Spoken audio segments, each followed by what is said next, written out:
Blockchain, ये शब्द तो सबने सुना होगा, है ना? पर ये असल में है क्या, काम कैसे करता है, ज्यादातर लोगों को इसका ठीक अंदाजा नहीं है। तो चलिए आज इसी कमाल की टेक्नोलॉजी को बिल्कुल आसान भाषा में समझते हैं। जरा सोच कर देखिए, एक ऐसी दुनिया जहां हमारी सबसे जरूरी जानकारी, हमारा डेटा पूरी तरह से सेफ हो, मतलब उसे कोई हैक नहीं कर सकता, कोई बदल नहीं सकता। ब्लॉकचेन असल में इसी बड़ी प्रॉब्लम का एक सॉल्यूशन है। ये हमें एक ऐसे सिस्टम की तरफ ले जाता है जहां हमें किसी बैंक या किसी कंपनी पर, मतलब किसी बिचौलिए पर डिपेंड रहने की जरूरत ही नहीं है, चाहे पैसे भेजने हो या कोई इन्फॉर्मेशन शेयर करनी हो। और यही भरोसे वाली बात आज के हमारे सिस्टम्स की सबसे बड़ी कमजोरी है। तो पहले ये समझते हैं कि हमारे जो मौजूदा सेंट्रलाइज्ड सिस्टम्स हैं, उनमें आखिर दिक्कत क्या है। देखिए, आज हम पूरी तरह से बैंकों जैसे सेंट्रलाइज्ड सिस्टम्स पर डिपेंड करते हैं, मतलब सारा कंट्रोल एक ही जगह पर है। पर सोचिए, क्या हुआ अगर बैंक का सर्वर ही डाउन हो जाए या हैक हो जाए, सब कुछ रुक जाएगा, है ना? ठीक इसके उलट एक डिसेंट्रलाइज्ड नेटवर्क में वही जानकारी हजारों कंप्यूटरों पर फैली होती है। इसका मतलब कोई एक आदमी या कोई एक कंपनी उसे कंट्रोल कर ही नहीं सकती। तो फिर इस भरोसे वाली प्रॉब्लम का हल क्या है? इसका जवाब ब्लॉकचेन के एकदम बेसिक आइडिया में ही है। समझिए कि ये एक नए जमाने का डिजिटल बही खाता है। जैसे पहले दुकानदार नहीं होते थे जो अपने सारे लेन देन एक बही खाते में लिखते थे, ब्लॉकचेन बिल्कुल वैसा ही एक डिजिटल बही खाता है। पर यहाँ एक बहुत बड़ा फर्क है, ये बही खाता किसी एक के पास नहीं होता, इसकी कॉपी उस नेटवर्क में जुड़े हर एक कंप्यूटर पर होती है। तो नाम से ही जाहिर है, ब्लॉकचेन का मतलब है ब्लॉक्स की एक चेन। हर ब्लॉक में लेन देन का रिकॉर्ड है और ये सारे ब्लॉक्स एक दूसरे से क्रिप्टोग्राफी के जरिए, मतलब एक बहुत ही सिक्योर डिजिटल ताले से जुड़े होते हैं। इससे एक ऐसी मजबूत चेन बनती है जिसे तोड़ना लगभग नामुमकिन है। ठीक है, तो थोड़ा और डीप में चलते हैं। ये देखते हैं कि ये जो डिजिटल बही खाता है, ये असल में ब्लॉक बाय ब्लॉक बनता कैसे है। तो देखिए, हर एक ब्लॉक के अंदर 3 बहुत जरूरी चीजें होती हैं। सबसे पहले तो डेटा, मतलब जो भी लेन देन हुआ उसका रिकॉर्ड। दूसरा होता है हैश, इसे आप उस ब्लॉक का एक यूनिक डिजिटल फिंगरप्रिंट मान लीजिए।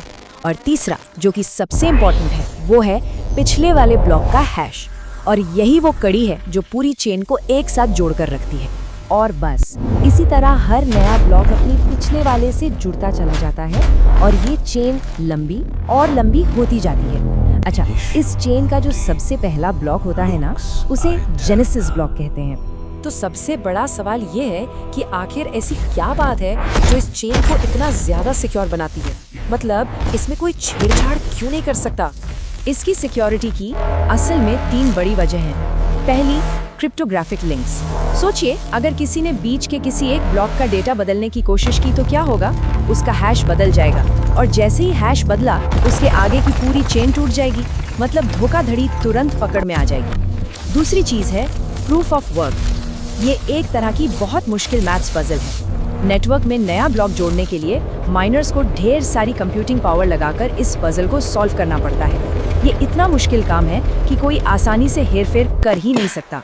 और तीसरी और सबसे बड़ी ताकत है डिसेंट्रलाइजेशन, मतलब बही खाते की कॉपी नेटवर्क में हजारों लोगों के पास है, तो कोई अकेला इंसान उसे कैसे बदल सकता है।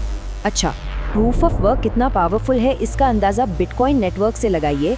वहाँ सिर्फ एक नया ब्लॉक बनाने और चेन में जोड़ने में करीब 10 मिनट लगते हैं। अब जरा सोचिए, अगर किसी को लाखों ब्लॉक्स की पूरी चेन में हेर फेर करनी हो तो ये तो नामुमकिन ही हो गया ना।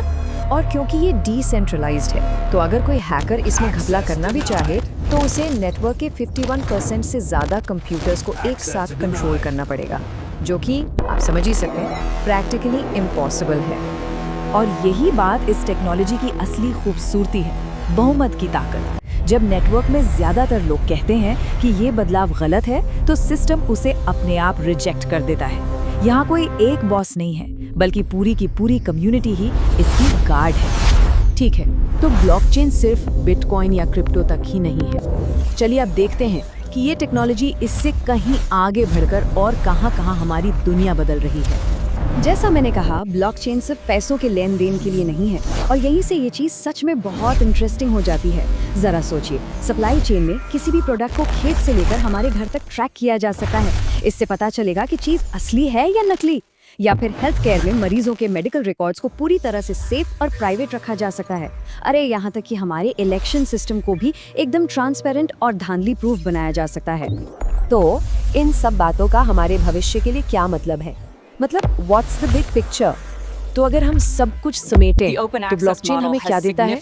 जबरदस्त सिक्योरिटी, पूरी ट्रांसपेरेंसी, ऐसे रिकॉर्ड्स जिन्हें कोई बदल नहीं सकता, डिसेंट्रलाइजेशन, और क्योंकि बीच में कोई बिचौलिया नहीं है तो लागत भी कम। ये टेक्नोलॉजी हमारे डेटा को स्टोर और मैनेज करने के तरीके में एक क्रांति लाने का दम रखती है। और ये सब हमें एक बहुत बड़े और मजेदार सवाल पर लाके खड़ा कर देता है। जब हमारे पास जानकारी को इतना सिक्योर और इतना ट्रांसपेरेंट रखने की ताकत हो, तो सोचिए हम इससे आगे और क्या-क्या बना सकते हैं। हेल्थ केयर, फाइनेंस, गवर्नेंस, मतलब संभावनाएं तो अनलिमिटेड हैं। सोचने वाली बात है ना?